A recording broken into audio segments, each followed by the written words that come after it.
लोणंद शहरामध्ये थंडीची लाट ठिकठिकाणी शेकोटी पेटल्या।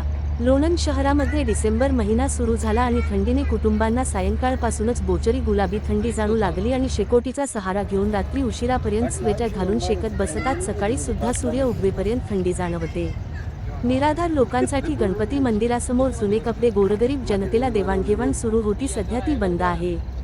ती संकल्पना सुरू ठेवल्यास एसटी स्टँड, रेल्वे स्टेशन परिसरातील निराधार लोकांना आधार मिळेल आणि थंडीपासून बचाव होण्यास मदत होईल। तरी स्वयंसेवा संस्था व दानशूर कुटुंबांनी घरातील टाकाऊ कपड्यांचा अशा पद्धतीने वापर केल्यास निराधार लोकांना संजीवनी मिळेल।